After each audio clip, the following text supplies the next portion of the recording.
প্রিয় ছাত্রছাত্রীরা, আশা করি তোমরা এখনও ভালোই আছো। আর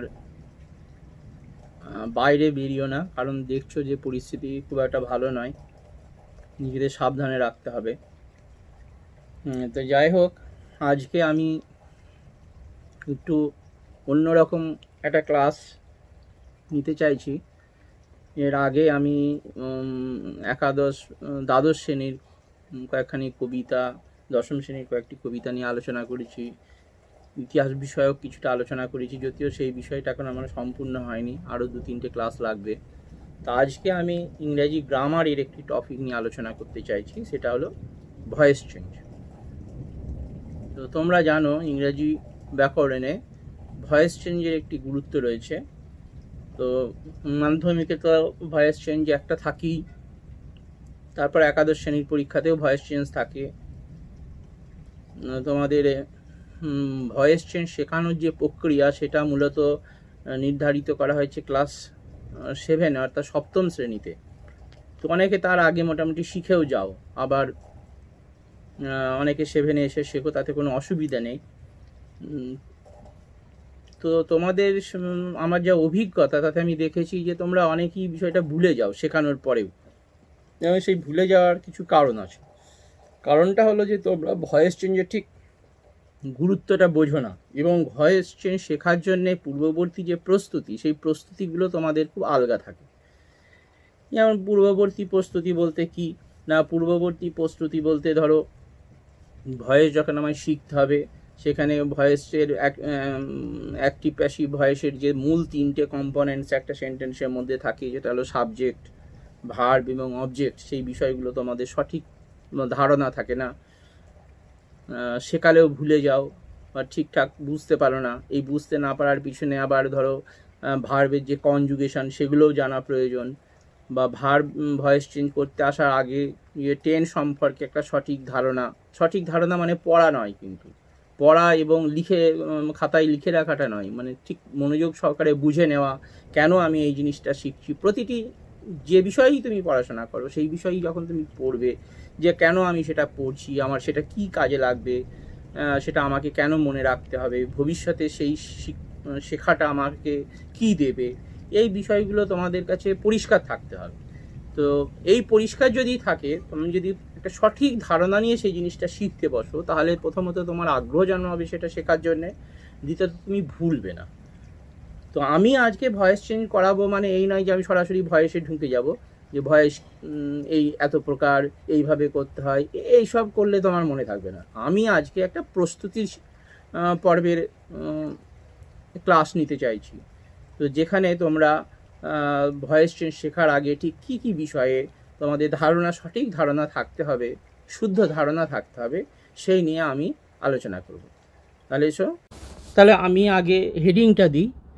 আমি এখানে হেডিং দিচ্ছি প্রিপারেশন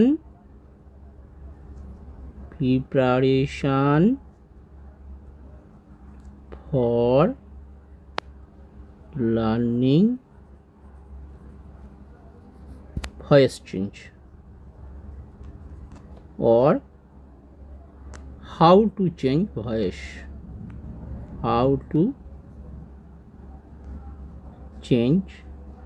voice, তাহলে এখানে পরিষ্কার যে আমি কিন্তু ভয়েস চেঞ্জে সরাসরি যাচ্ছি না।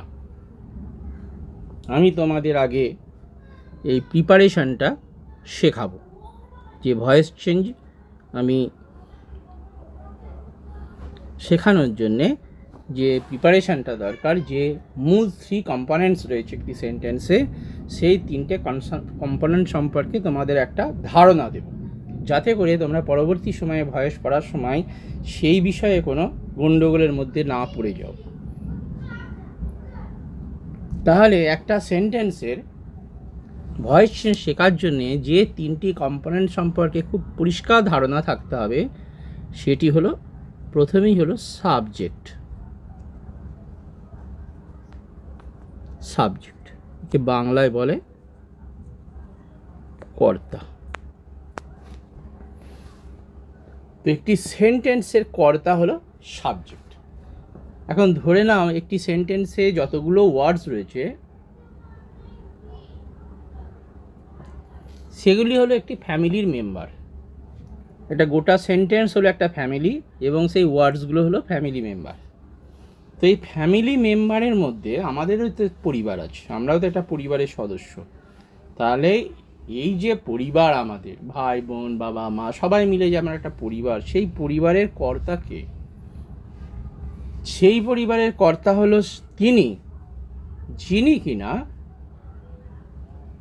পরিবারের সুখ স্বাচ্ছন্দ্যের জন্যে, পরিবারের অন্যান্য সদস্যদের ভালো রাখার জন্যে কাজ করেন এবং সেই কাজের মাধ্যমে অর্থ উপার্জন করেন। তো অর্থটা তিনি কাজ করেন বলেই উপার্জন করেন। তেমনি করে একটি সেন্টেন্সে যতগুলি ওয়ার্ডস আছে, সেই ওয়ার্ডসের বা সেই ওয়ার্ডসগুলির মধ্যে একটা কাজ করা থাকবে। কারণ কাজ ছাড়া সে যে ধরনেরই কাজ হোক, কোনো সরকারি চাকুরি হোক, কৃষিকাজ হোক, অন্যান্য যে কোনো কাজই হোক, সেই কাজ কিন্তু একজনকে করতে হবে। এখন যদি দেখা যায় যে পরিবারের দুজন মেম্বার আর্নিং, তাহলে দুজনে কিন্তু বাড়ির কর্তা। পরিবারের সুখ স্বাচ্ছন্দ্যের ব্যাপারে মূলত দুজনকেই আর্থিক দায়িত্ব পালন করতে হবে এবং সেই আর্থিক দায়িত্বের সাথে সাথে অন্যান্য বিষয়ে তাদের দায়িত্ব পালন করতে হবে। এখন তেমনিভাবে একটি সেন্টেন্সে যে কাজটি করবে সে কিন্তু কর্তা হবে, অর্থাৎ সাবজেক্ট হবে। যে ভার্বটি, ভার্ব মানে কাজ, ক্রিয়াপদ, ভার্ব হলো ক্রিয়াপদ, সেই ক্রিয়াপদের যে কাজ, অর্থাৎ ক্রিয়াপদ যে কাজকে ইঙ্গিত করে, সেই কাজ যে সম্পন্ন করবে সেই হবে পরিবার নামক সেই সেন্টেন্সের কর্তা, অর্থাৎ সাবজেক্ট। কীরকম? ধরো, হি ইজ রিডিং এ বুক।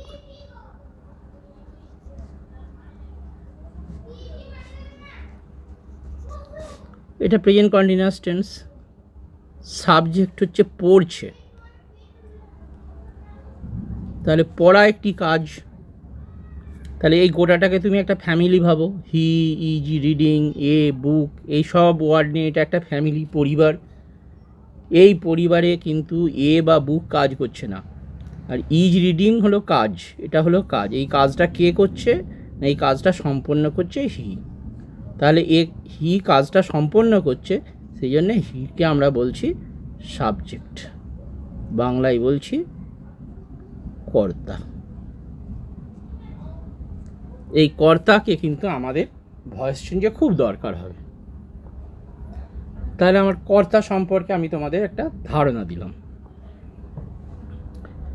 এখন ধরো আমি তোমাদের বলবো যে ক্রিয়াপদ, ভার্বটা কি। এবার এসো ভার্বে, আমি লিখলাম ভার্ব, ক্রিয়া। এই যে ভার্ব, এই ভার্ব কাজ করাকে ইঙ্গিত করবে, কোনো কাজকে ইঙ্গিত করবে, কোনো কাজ করা বোঝাবে।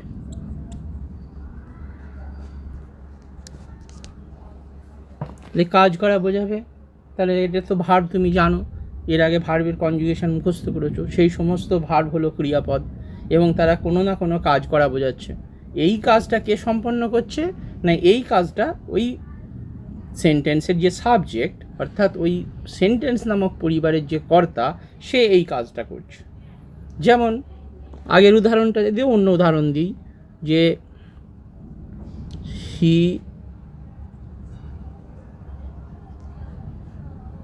রোট এ বুক, সে একটি বই লিখেছিল। তাহলে এই লেখাটা হলো কাজ, এর বেস ফর্ম হলো রাইট। বেস ফর্ম মানে মূল যে ভার্ব সেটা হলো রাইট। তাহলে রাইট থেকে এসছে রোট, যেহেতু এটা পাস্ট ইনডেফিনিট টেন্স, তাহলে রোট হচ্ছে কাজ করা। তাহলে এই কাজটা কে করছে, কে সম্পন্ন করছে? হি। তাহলে হিকে তো পাচ্ছি সাবজেক্ট। আর কাজ, যেহেতু রোট কাজ করাকে ইঙ্গিত করছে, তাহলে এটা হলো ভার্ব। তাহলে এই ভার্ব সম্পর্কে তোমার ধারণা পরিষ্কার হলো। এবং এই ভার্বের যে 3টে ফর্ম আছে এটা কিন্তু তোমাকে জানতে হবে। যেমন এর বেস ফর্ম হলো রাইট, পাস্ট ফর্ম হলো রোট, পাস্ট পার্টিসিপল ফর্ম হলো রিটেন, ফিউচার সিম্পল ফর্ম হলো উইল রাইট বা শ্যাল রাইট। এই যে ভার্ব সংক্রান্ত এই যে বিষয়গুলো, কনজুগেশন এবং তার বিভিন্ন কাল ভিত্তিক অর্থাৎ টেন্স ভিত্তিক তার যে রূপান্তর, অর্থাৎ প্রেজেন্ট টেন্স হলে ইজ রাইটিং, প্রেজেন্ট টেন্স হলো প্রেজেন্ট কন্টিনিউয়াস হলে is writing, is, am, are writing. Past হলে রোট, পাস্ট পারফেক্ট হলে হ্যাড রিটেন, প্রেজেন্ট পারফেক্ট হলে হ্যাভ বা হ্যাজ রিটেন। এই যে এই ধরন, মানে আমি একটা উদাহরণ দিলাম, যেমন ধরো ফিউচার ইনডেফিনিটের যদি ফর্ম করি আমি ভার্বের ফিউচার ইনডেফিনিট, তাহলে শ্যাল বা উইল রাইট। এই যে ভার্বের কালভিত্তিক রূপান্তর, এই রূপান্তরটা যে কোন টেন্সে ভার্ব কী ফর্ম নিচ্ছে, প্রেজেন্ট ইনডেফিনিটে কী ফর্ম নিচ্ছে, পাস্ট ইনডেফিনিটে কী ফর্ম নেয়, প্রেজেন্ট কন্টিনিউয়াসে কী ফর্ম নেয়, প্রেজেন্ট পারফেক্টে কী ফর্ম নেয়, পাস্ট পারফেক্টে কী ফর্ম নেয়, পাস্ট পারফেক্ট কন্টিনিউয়াসে কী ফর্ম নেয়, ফিউচার ইনডেফিনিটে কী ফর্ম নেয়, এই গোটা বিষয়টা সম্পর্কে তোমাকে কিন্তু জানতে হবে। তাহলে যাদের ভার্বের কনজুগেশন মুখস্থ নেই তাদের কনজুগেশন মুখস্থ করতে হবে, যাদের টেন্স সম্পর্কে ভালো ধারণা নেই তারাও কিন্তু এক্ষেত্রে হোঁচট খাবে। কারণ কী টেন্সে রয়েছে সেন্টেন্সটা সেটা তোমাকে বুঝতে হবে। আমি যে ভয়েসটা তোমাকে দেবো করতে, অ্যাক্টিভ ভয়েসটা দেবো, অ্যাক্টিভ থেকে তোমায় প্যাসিভ করতে হবে, তার অ্যাক্টিভ ভয়েসের টেন্সটা কী, তাহলে সে সম্পর্কেও তোমার পরিষ্কার ধারণা থাকতে হবে। তাহলে আমি ধরে নিচ্ছি যে এই টেন্সের বেসিক যে কনসেপ্ট, সেই বেসিক কনসেপ্ট তোমার আগের ক্লাসগুলোতে অর্থাৎ 4, 5, 6 পর্যন্ত হয়ে আছে, বা 7এও যখন আমি তোমাকে ভয়েস শেখাবো তখন নিশ্চয়ই আমি এই কনসেপ্টগুলো তোমার সম্পর্কে তোমাকে জানাবো। এমনিতে 6এ তোমার মোটামুটি টেন্স শিখে যাও, 7এরও প্রাথমিক স্তরে টেন্স করানো হয়, সেক্ষেত্রেও তোমার টেন্স বুঝে যাওয়া উচিত, কনজুগেশন মুখস্থ থাকা উচিত। যদি এটা তোমার না থাকে তাহলে কিন্তু তোমার ভয়েস শেখা খুব মুশকিল। আমি যদি সেখান থেকে শুরু করতে যাই তাহলে আমাকে গোটা গ্রামারটাই পড়াতে হবে, তা আমি সেটা এই মুহূর্তে করতে পারছি না। আমি তোমাকে খুব ভয়েসের ঠিক পূর্ববর্তী যে কনসেপ্টগুলো তোমার জানা থাকা উচিত সেগুলো সম্পর্কে তোমাকে অবহিত করছি। এগুলো যদি না জানা থাকে জেনে নিও, আমি তোমাদের বললাম যে এই জিনিসগুলো জানতে হবে। তো সে যাই হোক, তাহলে আমরা সাবজেক্ট বিষয়ে জানলাম, আমরা ভার্ব বুঝলাম। এবার আমাদের আর একটা বেসিক কম্পোনেন্ট জানতে হবে, one of the basic components আরেকটি আছে, সেটি হলো অবজেক্ট। অবজেক্ট জিনিসটা কী এটাকেও খুব মন দিয়ে তোমাকে বুঝতে হবে। তাহলে এসো আমরা অবজেক্টটা বুঝে নিই। অবজেক্ট, অবজেক্টকে বাংলায় বলে কর্ম। বাংলা ব্যাকরণ যখন পড়বে তখন জানবে অবজেক্ট হলো কর্ম। সাবজেক্ট হলো ক্রিয়াপদ, ভার্ব হলো সাবজেক্ট হলো কর্তা বা কর্তৃপদ, ভার্ব হলো ক্রিয়া বা ক্রিয়াপদ, আর অবজেক্ট হলো কর্ম। তাহলে এই কর্মটা কী জিনিস না, কর্মকে আমরা ইংরেজিতে অবজেক্ট বলছি। এবং সেন্টেন্সে যখন তুমি ভয়েস চেঞ্জ করতে যাবে তোমাকে যে আমি অ্যাক্টিভ ভয়েসটি দেবো সেটি বেসিক্যালি তার 3টে কম্পোনেন্টস থাকবেই। অর্থাৎ সেই সেন্টেন্সে তুমি সাবজেক্ট পাবে, সেই সেন্টেন্সে তুমি ভার্ব পাবে, সেই সেন্টেন্সে তুমি অবজেক্ট পাবে, এবং আরও নানাবিধ ওয়ার্ডস থাকতে পারে, কিন্তু এই 3টি ওয়ার্ড, 3 প্রকারের ওয়ার্ড সেটা কিন্তু থাকবে। সেটাই তোমার চেঞ্জ করার সূত্র, সেইগুলো তোমার জিনিস তোমাকে আমি দিয়েছি। এই 3টে জিনিস তুমি খুঁজে বার করবে, এই 3টে জিনিস আমি তোমাকে দিয়েও দেবো, তোমাকে চিনে নিতে হবে এই 3টে জিনিসকে, এবং সেই চেনা জিনিসগুলির তাকে পরিবর্তন করে, তার অবস্থানের পরিবর্তন করে, ব্যাকরণগত পদ্ধতির পরিবর্তন করে তোমাকে প্যাসিভ ভয়েস করতে হবে। তো যাকে সেটা পরে আসবে, আপাতত অবজেক্টটা বুঝে নাও। এখন প্রথম প্রশ্ন হলো যে সমস্ত সেন্টেন্সেই কি অবজেক্ট থাকবে? না, এই প্রশ্নের উত্তর হলো না। সমস্ত সেন্টেন্সের ভার্ব অবজেক্ট নেয় না, তার অবজেক্ট প্রয়োজন হয় না। কেন অবজেক্ট প্রয়োজন হয় না? আর অবজেক্ট প্রয়োজনই বা হয় কেন? না, কিছু ভার্ব আছে, কিছু ভার্ব আছে যে ভার্বগুলো তার ক্রিয়া সম্পাদনা করার জন্যে বা ভার্বের অ্যাকশনকে কমপ্লিট করার জন্যে তার একটা মাধ্যম দরকার হয়, যে মাধ্যমের মধ্যে দিয়ে ভার্বের অ্যাকশনটা প্রবাহিত হয়, অর্থাৎ যে মাধ্যমের উপরে ভার্ব তার অ্যাকশনকে প্রয়োগ করে। কীরকম? ধরো, হি কিকড, সে লাথি মারল, এই বলে আমি বাক্যটা শেষ করে দিলাম। এখানে দেখো কাজটা হি করছে, তাই হি সাবজেক্ট, তাহলে হি হলো সাবজেক্ট, আর এটা হলো কাজ বা ভার্ব। সে লাথি মারলো, তুমি কথাটা কানের সঙ্গে যদি শোনার সঙ্গে যদি অ্যাডজাস্ট করো তাহলে দেখবে কি একটা নেই। সে লাথি মারলো, কিন্তু লাথিটা মারলো কিসে মারলো? তাহলে লাথি মারা যে কাজ বা ভার্ব, সেই ভার্বের অ্যাকশনটা কার উপরে প্রযুক্ত হলো? তাহলে এর একটা অসম্পূর্ণতা আছে, অসংলগ্নতা আছে। এমন একটা কিছু আমাকে বসাতে হবে যে তার মাধ্যমে বা তার উপরে এই ভার্বের অ্যাকশন প্রযুক্ত হলো। তুমি বসিয়ে দাও যে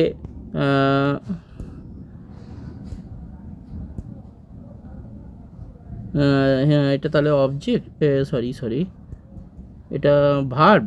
তাহলে তুমি এটা ভার্ব, এখানে তুমি বসিয়ে দাও হি কিক দি বল, সে বলটিতে লাথি মারলো। তোমার যদি ইচ্ছে করে তুমি বসিয়ে দাও হি কিক দি বয়, ছেলেটিকে লাথি মারলো। এরকম অনেক কিছু হতে পারে। হি কিক দি ডগ, কুকুরটিকে লাথি মারলো। তোমার যদি ইচ্ছে করে হিটা পাল্টে দাও যে সাহেব কিক দি ডগ।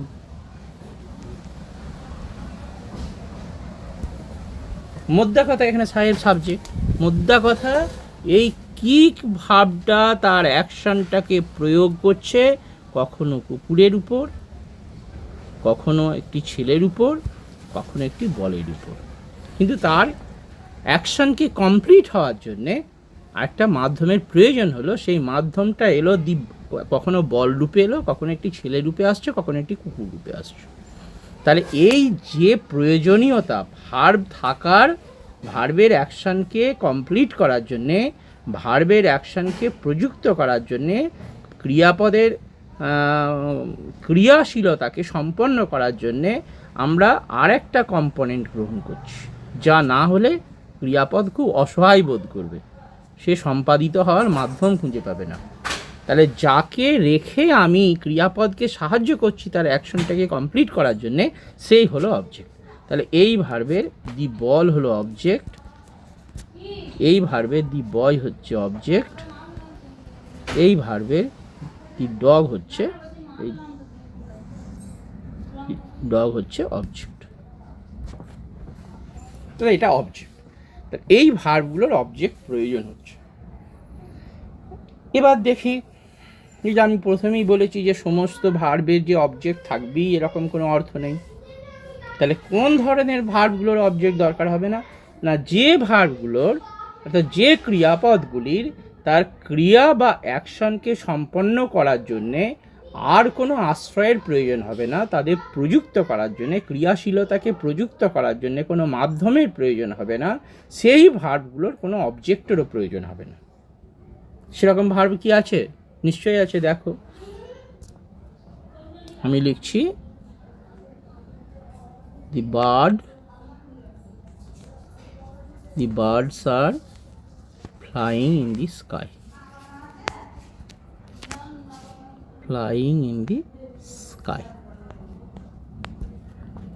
তাহলে তুমি বুঝতে পারছো আর ফ্লাইং হচ্ছে ভার্ব, এটা প্রেজেন্ট কন্টিনিউয়াস টেন্সে আছে। কারণ তুমি যদি বলো স্যার প্রেজেন্ট কন্টিনিউয়াস কী জিনিস, তাহলে আমি তো তোমাকে এখন কিছু করতে পারবো না, তোমাকে টেন্স বুঝতে হবে, তা নাহলে আমাকে আবার টেন্সে ফিরে যেতে হবে। আমি এখন ব্যাক করতে পারছি না, আমি যদি পারি টেন্সের অন্য ক্লাস নেব, কিন্তু আপাতত আমি ব্যাক করতে পারছি না। তাহলে আর ফ্লাইং এটা হলো কাজ করা, উড়ছে, পাখিটা উড়ছে, উঠতে গেলে তাকে পরিশ্রম করতে হয়, ডানা নাড়তে হয়, তার জন্য দেহে শক্তি খরচ হয়, সুতরাং তাকে পরিশ্রম করতে হয়, এটা কাজ। কাজটা কে সম্পন্ন করছে? কাজটা দি বার্ড সম্পন্ন করছে, এই বার্ড সম্পন্ন করছে। তাহলে যে কাজ করছে সেই তো এই ফ্যামিলির কর্তা। তাহলে এই যে বাক্যরূপ আমরা, সেন্টেন্স রূপ আমরা একটা ফ্যামিলি পেয়েছি, সেই ফ্যামিলির কর্তা হলো birds, the birds, sorry, the birds হলো সেই ফ্যামিলির কর্তা। তাহলে তার ভার্ব হলো যে কাজ সে সম্পন্ন করছে, আর ফ্লাইং। এবার দেখো উড়ছে, কার উপরে উড়ছে, কার উপরে ওড়াটা প্রযুক্ত হচ্ছে, এটা জানার প্রয়োজন এখানে নেই। ভার্বের সে প্রয়োজনীয়তা ভার্ব নিজে বোধ করছে না, ক্রিয়া বোধ করছে না, যা তার একটা মাধ্যম দরকার সেই ক্রিয়াশীলতাকে প্রয়োগ করার জন্যে, প্রযুক্ত করার জন্যে, বা সেই অ্যাকশনকে সম্পূর্ণ করার জন্য একটা মাধ্যমের প্রয়োজন হচ্ছে, এটা ভার্ব বোধ করছে না, সুতরাং সে আর কোনো ওয়ার্ড নিচ্ছে না। আকাশে উড়ছে, আকাশে উড়ছে, আকাশটা তো এখানে স্থানবাচক, সে আকাশে উড়ছে, এটা তার উপরে তো ফ্লাইংটা প্রযুক্ত হচ্ছে না, সুতরাং ইন দি স্কাই এখানে এটা অবজেক্ট মোটেও নয়, অবজেক্ট নেই এই সেন্টেন্সের। ফ্লাইং ইন দি স্কাই নয়, ইন দি স্কাই প্লেস বোঝাচ্ছে যে আকাশে উঠছে, কিন্তু তার উপরে কাজটা সম্পন্ন হচ্ছে না। আমি ঘরের মধ্যে ঘুমোচ্ছি, তাহলে ঘুমোচ্ছি, এই ঘুমোনোটা কিন্তু আমার ঘরের উপরে প্রযুক্ত হয় না, এই ঘুমোনোটা অন্তস্থ, এর কোনো মাধ্যম দরকার হচ্ছে না। তেমনি ফ্লাইংটার কোনো, যে উড়ছে এই ক্রিয়াটার কোনো মাধ্যম বা তার সম্পূর্ণ হওয়ার জন্যে যে প্রযুক্ত হওয়ার ব্যাপার কোনো বিষয়ের উপরে, কোনো ওয়ার্ডের, কোনো জিনিস বলো, কোনো ব্যক্তি বলো, তার উপরে প্রযুক্ত হওয়ার প্রয়োজনীয়তা সে বোধ করছে না, সুতরাং সে আর অবজেক্ট নিচ্ছে না। তাহলে এই সেন্টেন্সে তোমায় যদি আমি বলি, তাহলে এখানে কোনো অবজেক্ট নেই। শিশুটি ঘুমোচ্ছে, ধরো দ্য বেবি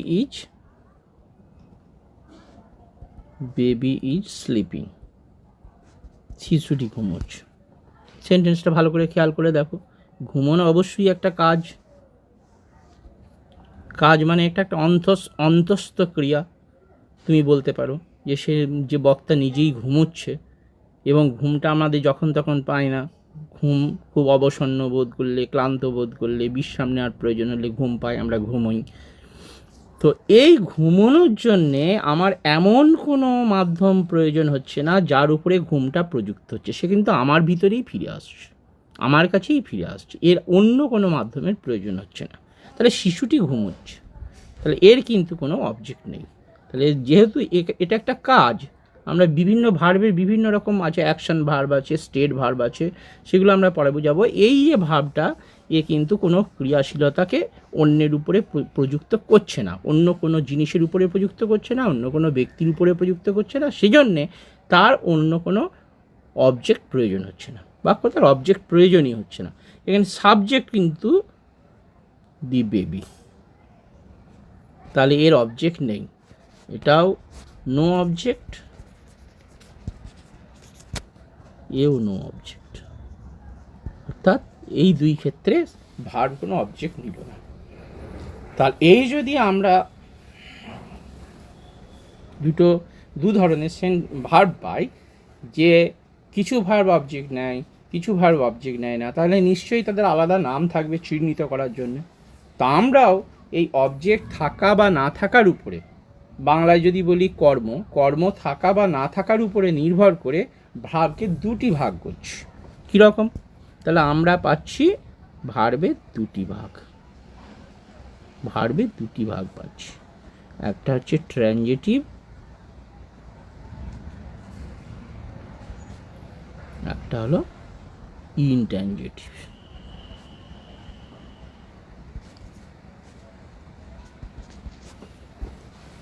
তাহলে ট্রানজিটিভে সাবজেক্ট থাকবে, সাবজেক্ট থাকলেই তার ভার্ব থাকবে, আর ভার্ব তার একটা অবজেক্ট, ইন্ট্রানজিটিভে সাবজেক্ট থাকবে, সাবজেক্ট থাকলেই ভার্ব থাকবে, কিন্তু ভার্ব কোনো অবজেক্ট নেবে না। এখন আমরা ট্রানজিটিভ ভার্বটা একটু আলোচনা করি। দেখো, তাহলে আমি লিখছি ট্রানজিটিভ ভার্ব।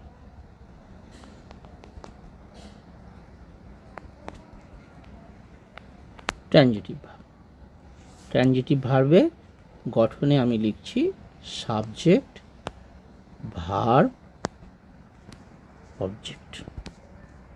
সেন্টেন্সের নিয়মই হলো যে যদি প্রথমে আমি সাবজেক্ট বসাবো, খুব বেসিক্যালি আমি তোমাদের ধরে নিচ্ছি খুব ছোট তোমরা, প্রথমে সাবজেক্ট বসাবো, তারপরে ভার্ব বসবে, টেন্স অনুযায়ী ভার্বের গঠনটা চেঞ্জ হবে, এসিএস যোগ হবে কি আইএনজি যোগ হবে, অ্যামিজার বসবে কি বসবে না এইসব হবে, তারপরে অবজেক্ট বসবে।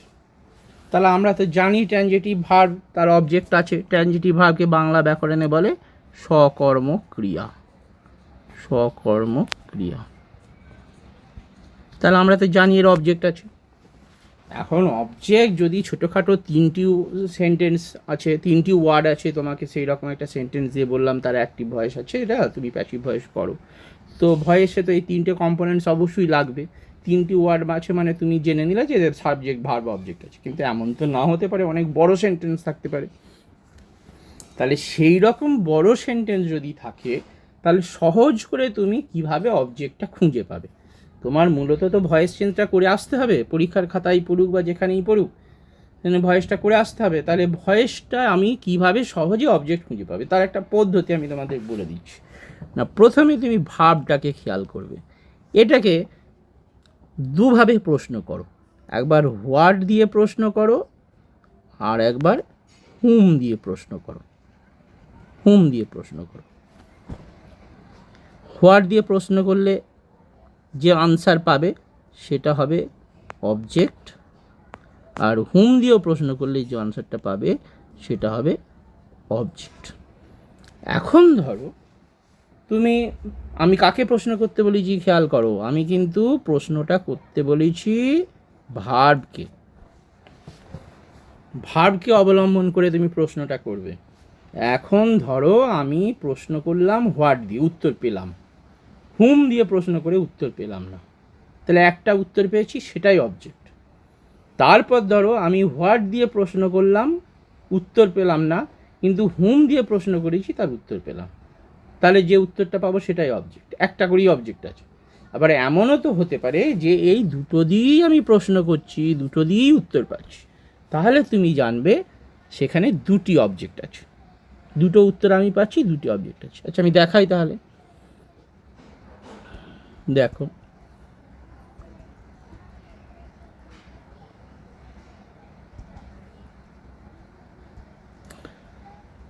উদাহরণ দিয়ে দেখাই ভালো করে বুঝতে। ধরো আমি একটু বড় সেন্টেন্স দিই, ছোটো সেন্টেন্স দিলে তো তোমরা এমনিই বুঝতে পারবে, আমি একটু বড় সেন্টেন্স দিই। ধরো they play cricket in the afternoon, in the afternoon, তারা বিকেলে ক্রিকেট খেলে। তুমি দেখছো যেটা সহজেই পেয়ে গেছো, কাজটা প্লে কাজটা দিয়ে করছে, তাই এটা সাবজেক্ট। আর আমরা তো জানি খেলা করা একটা কাজ, তাহলে এটা হলো ভার্ব। এখন এই যে এতগুলো ওয়ার্ড আছে, ক্রিকেট ইন দি আফটারনুন, এই যে চারটে ওয়ার্ড আছে, এদের মধ্যে অবজেক্ট কোনটা কীভাবে বুঝবো? তাহলে আমি তোমাকে শিখিয়েছি হোয়াট দিয়ে প্রশ্ন করো। কাকে প্রশ্ন করবে? প্লেকে প্রশ্ন করবে। হোয়াট দিয়ে প্রশ্ন করো, এটা প্রেজেন্ট টেন্স, প্রশ্ন হোয়াট দিয়ে করলে হবে হোয়াট ডু দে প্লে, তারা কি খেলে। উত্তর পাচ্ছ কি পাচ্ছ না? উত্তর পাচ্ছ, কি খেলে? ক্রিকেট।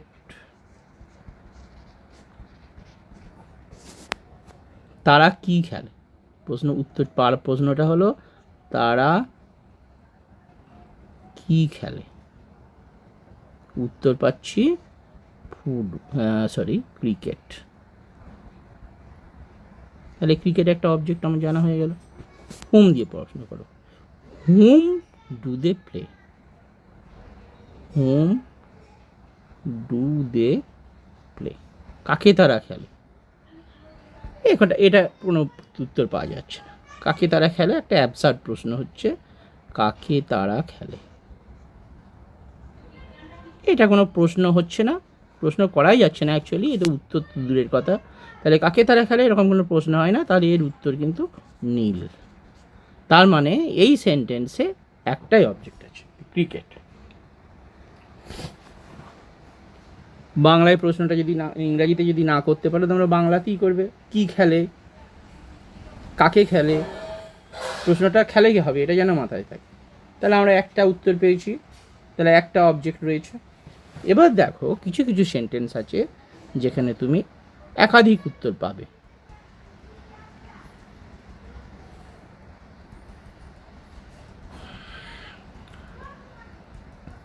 ভালো করে বোঝো, না বুঝলে কমেন্ট বক্সে তোমরা কমেন্ট করবে, কোনো যদি সংশয় থাকে কমেন্ট করবে, আমি সেগুলো বুঝিয়ে দেবো পরে। এবার সেগুলো নিয়ে, যেগুলো বুঝতে পারোনি সেগুলো নিয়ে আমি আবার একটা নতুন ক্লাস নেব। এবার ধরো এইটা, মাই আঙ্কেল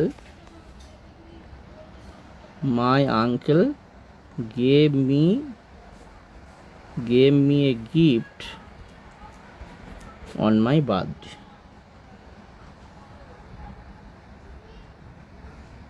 এই যে বাক্যটা অনেকটা বড় বাক্য আছে, কিন্তু এখানে আমি গেভটা তো বুঝতেই পারছি এটা ভার্ব আছে।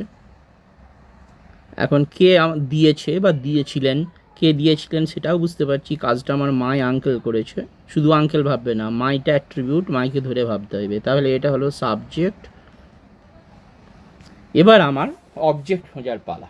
কাকে প্রশ্ন করব? গেভকে প্রশ্ন করব। কীরকমভাবে? প্রথমে হোয়াট দিয়ে করি, আমার আঙ্কেল কি দিয়েছিলেন, বা করো কি দিয়েছিলেন, what did my uncle give me, what did my uncle give me. প্রশ্ন করলে উত্তর হলো এ গিফট। কি দিয়েছিলেন? একটু উপহার। তাহলে আমি এ গিফটকে অবজেক্ট পেলাম। আবার প্রশ্ন করো, whom did my uncle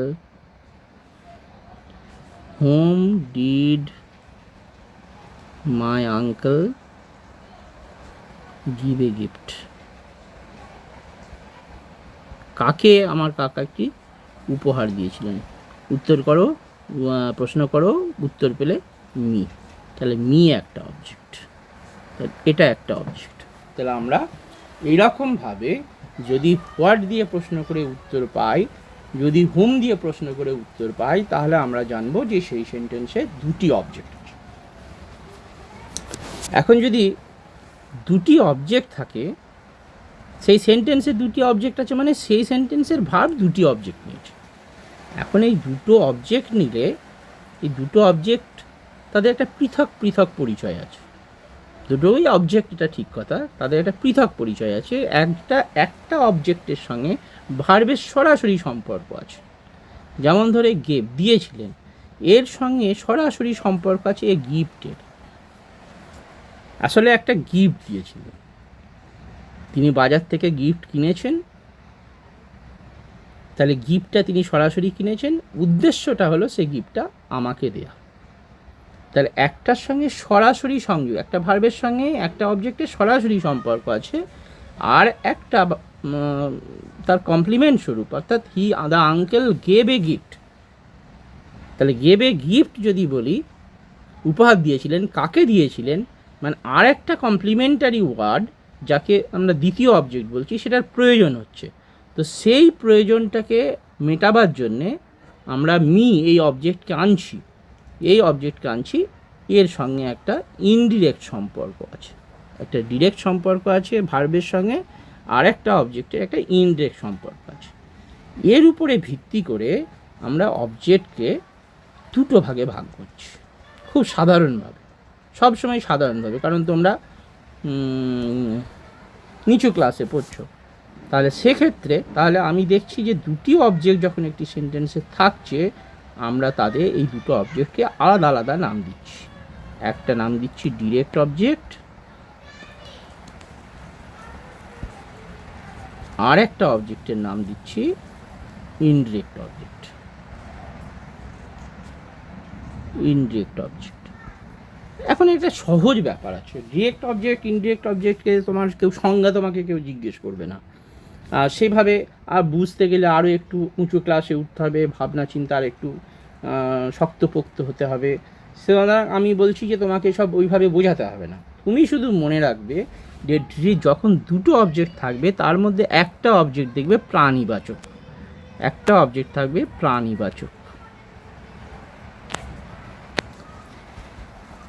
একটা অবজেক্ট প্রাণীবাচক থাকবে, সেই প্রাণীবাচক অবজেক্টটি হলো ইনডিরেক্ট অবজেক্ট। প্রাণীবাচক, সবসময় এটা খেয়াল রাখবে যে প্রাণীবাচক অবজেক্টটি ইনডিরেক্ট অবজেক্ট। আর অপ্রাণীবাচক যে অবজেক্টটি থাকবে, অপ্রাণীবাচক মানে যার প্রাণ নেই, অপ্রাণীবাচক যে অবজেক্টটি থাকবে সেটাকে তুমি ডিরেক্ট অবজেক্ট বলবে। এটা তোমার পক্ষে সব থেকে সোজা হবে। তাহলে ডিরেক্ট অবজেক্ট হচ্ছে অপ্রাণীবাচক অবজেক্টটি। My uncle gave me a gift, তাহলে মি প্রাণীবাচক, আমার প্রাণ আছে, প্রাণীবাচক, তাহলে আমি হচ্ছে মি হলো ইনডিরেক্ট অবজেক্ট, আর এ গিফট সেটার কোনো প্রাণ নেই, একটা বস্তু, সেটা হলো অপ্রাণীবাচক। তাহলে এই দুই ধরনের অবজেক্ট কিন্তু আমাদের থাকবে। তাহলে এই যে এই আমি যতটা বললাম, এখন যদি আমি ভয়েস চেঞ্জ শিখতে হয়, তাহলে ভয়েস চেঞ্জের যে মেন 3 কম্পোনেন্টস একটা সেন্টেন্সে তোমার প্রয়োজন হবে এটা অ্যাক্টিভ ভয়েসকে প্যাসিভ করার জন্যে, সেই কম্পোনেন্টস 3টে হলো তাহলে সাবজেক্ট, ভার্ব আর অবজেক্ট। তাহলে আমি আশা করছি তোমরা সাবজেক্টটা বুঝেছো, তোমরা ভার্ব বুঝেছো, তোমরা অবজেক্ট বুঝেছো। মানে এই 3টে জিনিস যদি তোমার পরিষ্কার বোঝা হয়ে যায়, আর তুমি যদি টেন্স সম্পর্কে তোমার ন্যূনতম একটা ধারণা থাকে, তাহলে কিন্তু তুমি সহজেই ভয়েস চেঞ্জ শিখে যাবে।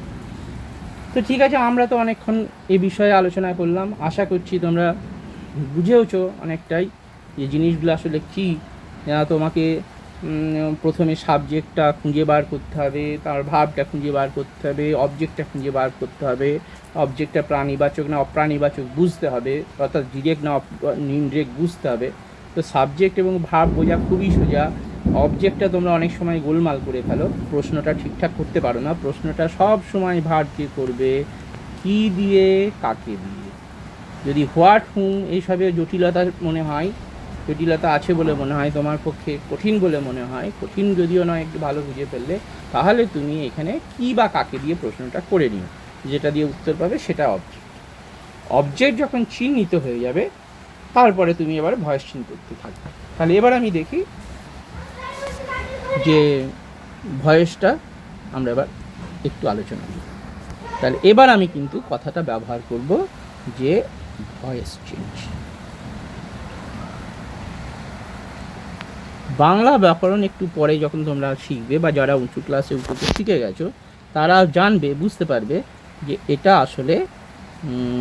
আসলে বাচ্য পরিবর্তন। বাংলা ব্যাকরণ বাচ্য পরিবর্তন।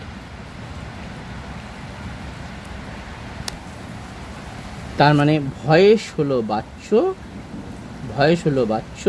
আর চেঞ্জ হলো পরিবর্তন, সব মিলে হলো বাচ্য পরিবর্তন। এখন এই যে বাচ্য বা ভয়েস, আমি আর কিন্তু বাচ্য কথাটা বলছি না, এবার এই যে ভয়েস আমি পেলাম, এই ভয়েস আসলে তো ভয়েস, তাকে আমি চেঞ্জ করছি। তো ভয়েসটা আমি কি, ভয়েসটা আমি শিখবো কেন, ভয়েস চেঞ্জ করাটা শিখবো কেন? এখন দেখো, এই ভয়েসের 3টি রূপ রয়েছে। একটা হলো ভয়েস লিখি, একটা হলো অ্যাক্টিভ ভয়েস, অ্যাক্টিভ ভয়েস কে ইংরাজি বাংলায় বলে কর্তৃবাচ্য,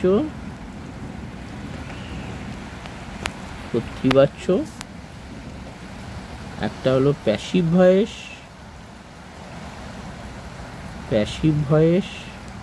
একে বলে কর্মবাচ্য, আর একটা হলো কোয়াসি প্যাসিভ ভয়েস, এটা হলো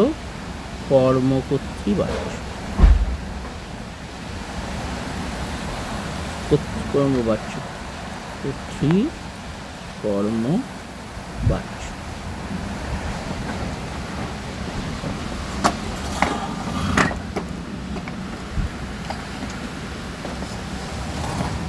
তাহলে এই 3 ধরনের ভয়েস চেঞ্জ আমাদের শিখতে হবে। তার মধ্যে বেসিক্যালি তোমাদের কোয়াসি প্যাসিভ যে ভয়েস, সে কোয়াসি প্যাসিভ ভয়েসটা 7-এর ছাত্রকে না শিখলেও হবে, সেটা 8-এর ছাত্রকে না শিখলেও হবে, কিন্তু 9-এ গিয়ে শিখতে হবে। তো 8-এ যারা একটু অ্যাডভান্স, যারা একটু বেশি পড়াশোনা করে নিতে চাও আগে থেকে, তারা 3টে প্যাসিভই শিখে নেবে, 3টে ভয়েস চেঞ্জই শিখে নেবে।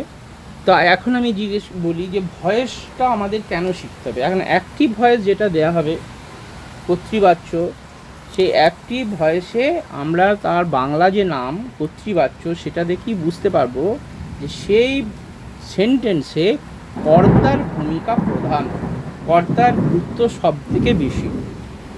এখন তুমি বলবে যে এটা তো আমি প্রথমেই বলেছি যে একটা সেন্টেন্সে যার গুরুত্ব বেশি সেই কর্তা, তাহলে এখানে আর নতুন কথা কি যে কর্তার গুরুত্ব বেশি?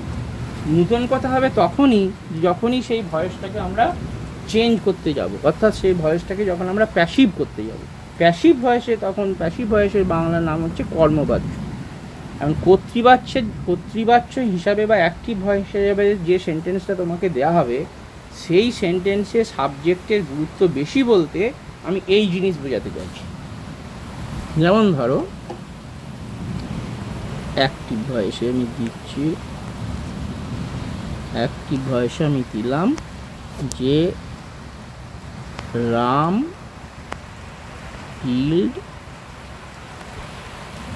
রাবণ বা রাবণ। এই যে এই সেন্টেন্সটার গুরুত্ব এরকম যে এখানে তো ক্রিয়া হলো কিল, মেরেছিল, এটা তো ভার্ব, রাম সাবজেক্ট, কাকে মেরেছিল হুম দিয়ে প্রশ্ন করছি, হুম ডিড রাম কিল, বা কাকে মেরেছিল রাবণ, তাহলে এই হচ্ছে অবজেক্ট।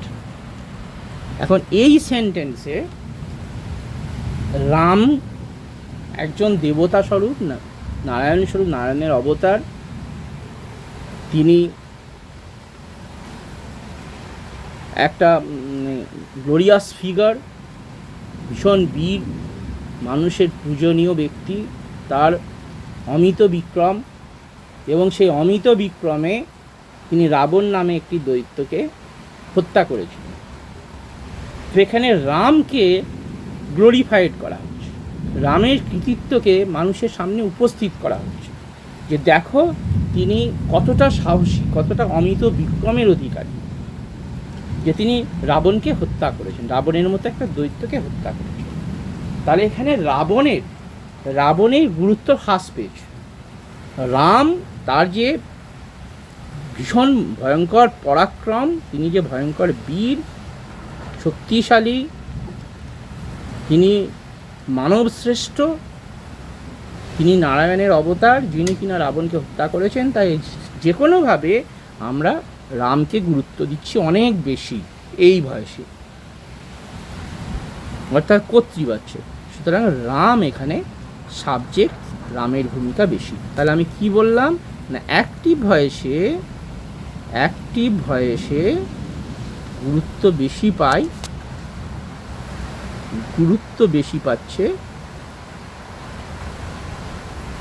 পাচ্ছে সাবজেক্ট, অর্থাৎ রাম, গুরুত্ব বেশি পাচ্ছে রাম।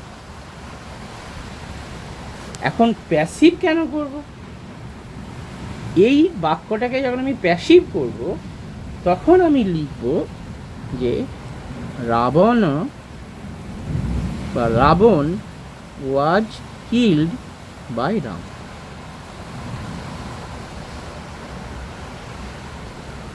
দেখো সেন্টেন্সের কিন্তু কোনো মানে পাল্টায়নি। রাম রাবণকে হত্যা করেছিল, রাবণ হত হয়েছিলেন রামের দ্বারা।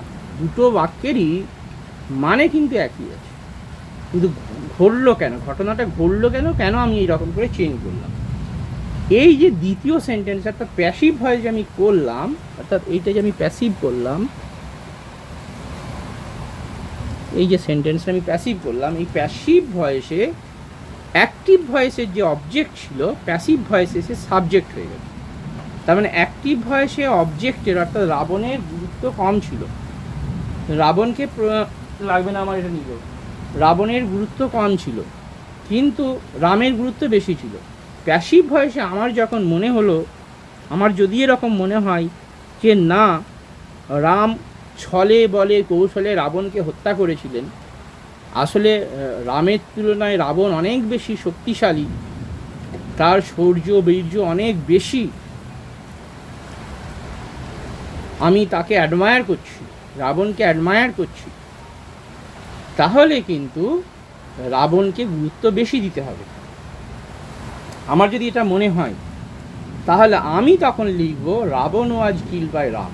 এখানে কে মেরেছে সেটা গুরুত্বপূর্ণ নয়, কিন্তু রাবণের মতো একটা গ্লোরিফাইড ফিগার, রাবণের মতো একটা শৌর্য বীর্যশালী বীর, পরাক্রমশালী বীর, তাকে মারা হয়েছে, এটাই সব থেকে গুরুত্বপূর্ণ বিষয়।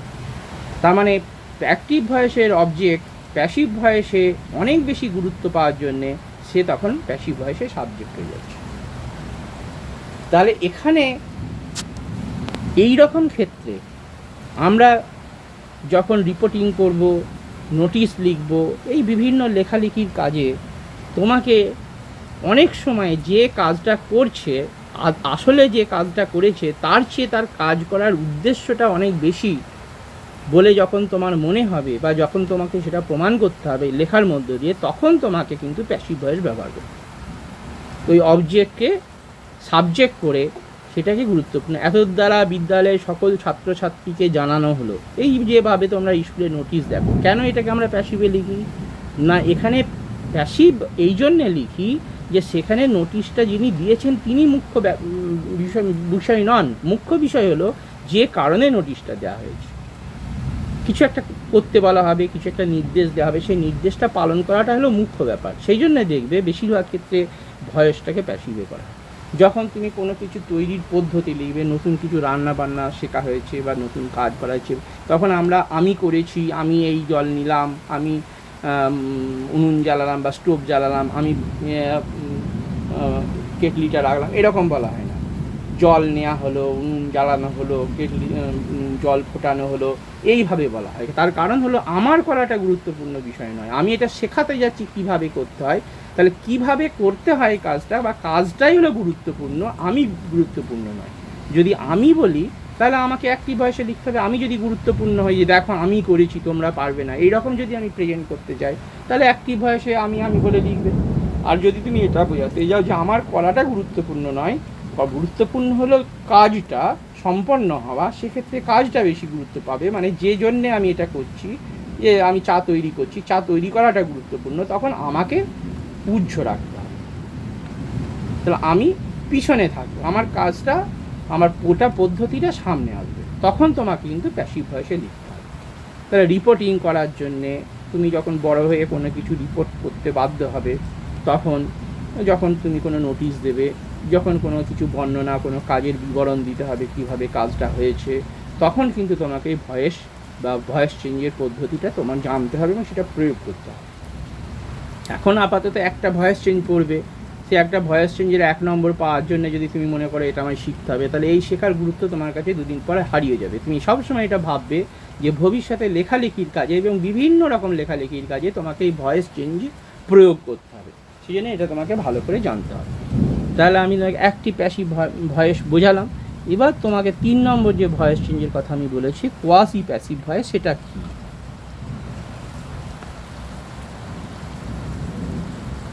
কোয়াসি প্যাসিভ ভয়েস, এটা বলে, এর বাংলা একটা নাম আছে বাংলা ব্যাকরণে, কর্মকর্তৃবাচ্য। কি জিনিস? এক অদ্ভুত ধরনের ভয়েস। এর গঠনটা যখন তুমি এর সেন্টেন্সের স্ট্রাকচার বা গঠন দেখবে, তখন তোমার মনে হবে এটা অ্যাক্টিভ, কিন্তু তুমি যদি একটু ভাবো তাহলে দেখবে সেটা কখনোই অ্যাক্টিভ হতে পারে না, সেটা অবশ্যই প্যাসিভ। যেমন ধরো, খুব সহজ উদাহরণ, সমস্ত গ্রামার বইয়ে থাকে যে হানি টেস্ট সুইটস,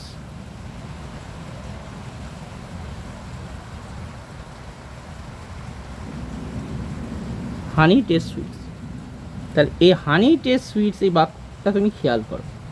আমি বলেছি যে কাজটা সাবজেক্ট করবে, তাহলে টেস্ট যদি স্বাদ নেওয়া যদি কাজ হয়, কাজটা হানি করছে। তাহলে হানি গিয়ে মধু খায় নাকি? মধু নিজেকে খেয়ে বলে আমি মিষ্টি? সেটা কখনো হয় না। অন্যজন, আমি, তুমি বা অন্য কেউ খাই দিয়ে খেয়ে বলে না মধু মিষ্টি। আর এখানে গঠন দেখে মনে হচ্ছে যেন মধু নিজেই নিজেকে খাচ্ছে, তাহলে এর গঠনটা অ্যাক্টিভ, কিন্তু এর মানেটা হলো প্যাসিভ। তার এই রকম গঠনটা অ্যাক্টিভের হবে, কিন্তু আসলে সেটা হতেই পারে না। তার প্যাসিভ মানেটা, সেই বাক্যের মানেটা, সেই সেন্টেন্সের মানেটা আসলে প্যাসিভ। সেই মানেটা লিখলেই এর ভয়েস চেঞ্জ হয়ে যাবে, সেটাই প্যাসিভ ভয়েস। তাহলে গঠনের দিক থেকে অ্যাক্টিভ, কিন্তু মানের দিক থেকে প্যাসিভ। তাহলে active in structure, but passive in meaning. এই হলো তোমার কোয়াসি প্যাসিভের বৈশিষ্ট্য। আরও আছে, আরও যদি জানতে চাও, আরও উদাহরণ নাও, তাহলে আরও আছে।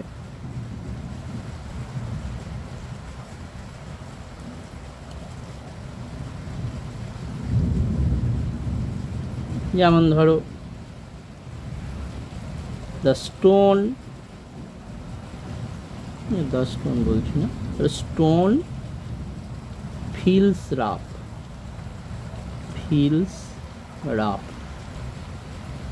এটা পাথর যেন নিজেই বলছে যে আমি রাফ। তা তো হতে পারে না, পাথর কি কেউ ছুঁয়ে বলবে সেটা রাফ কিনা? দ্য বুক ইজ প্রিন্টিং, বই ছাপা হচ্ছে। তো বই কি নিজে নিজে ছাপছে, না বই কি কাউকে ছাপাতে হচ্ছে? এখানে মনে হচ্ছে বই নিজেই নিজেকে ছাপছে। এটা সাবজেক্ট, এটা ভার্ব, নিজেই নিজেকে ছাপতে। তা তো হয় না, বই অন্যজন ছাপে। তাহলে এগুলো সব কিন্তু গঠনের দিক থেকে অ্যাক্টিভ, কিন্তু অর্থের দিক থেকে প্যাসিভ। এই ধরনের যদি তোমরা বলো, তাহলে এই ধরনের ভয়েস হলো কোয়াসি প্যাসিভ ভয়েস।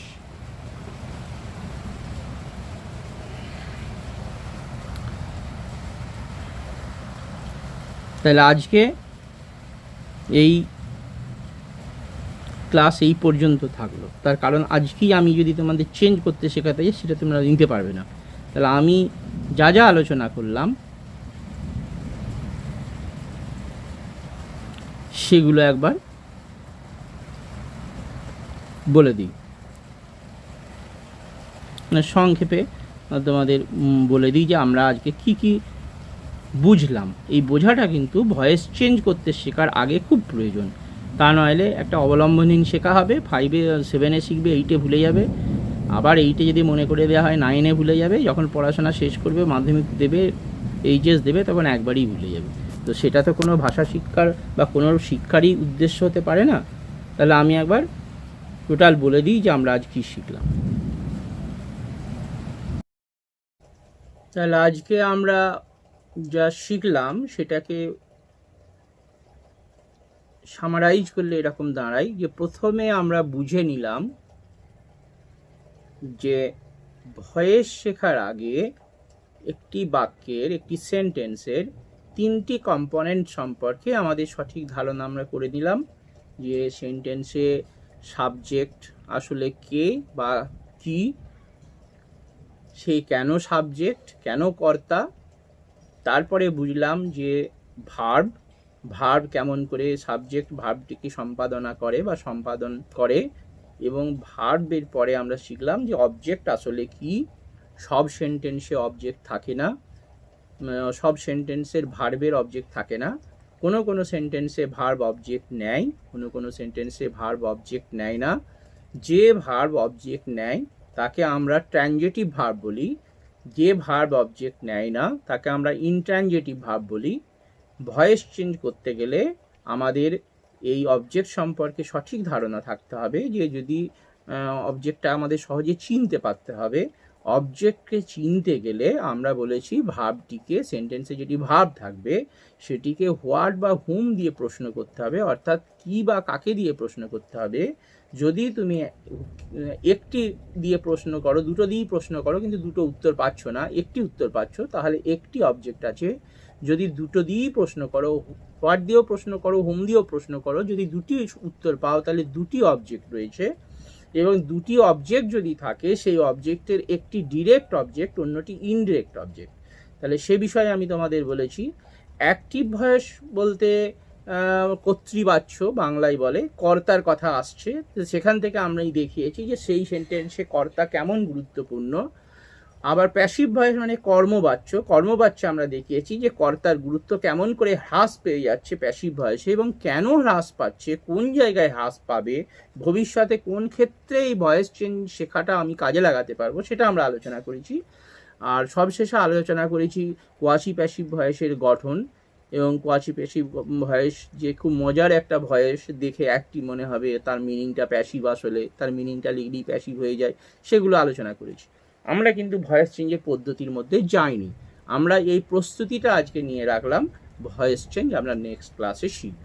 আবার বলছি, তোমরা ভালো থেকো, তোমাদের যাতে তোমাদের প্রয়োজনটুকু যতটা পারা যায় মেটানোর চেষ্টা করা হচ্ছে এই সব ভিডিওগুলোর মধ্য দিয়ে।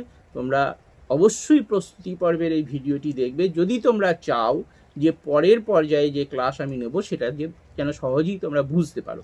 ভয়েস চেঞ্জ তোমাদের শিখতেই হবে। 7-এর ছেলেদের, যারা 7-এ পড়ো তারা তো এটা অবশ্যই দেখবে, আর যারা একটু এগিয়ে থাকতে চাও, ক্লাস 6-এর ছেলে তারাও, যারা শিখছে ছাত্র তারা দেখতে পারো। আবার যারা উঁচু ক্লাসে পড়ছো তারা অনেকেই ভুলে গেছো, তাদের অনেকের আন্ডারস্ট্যান্ডিং গণ্ডগোল আছে, তারা একটু ধারণাটা নিয়ে নিতে চাও আর একবার দেখে নিতে চাও, তারাও কিন্তু এই ভিডিওটি দেখো, এবং পরে আমি ঠিক তোমাদের পর্যায় অনুযায়ী ভয়েস চেঞ্জটা অ্যাটলিস্ট শেষ করব। ভালো থেকো আর সাবধানে থেকো।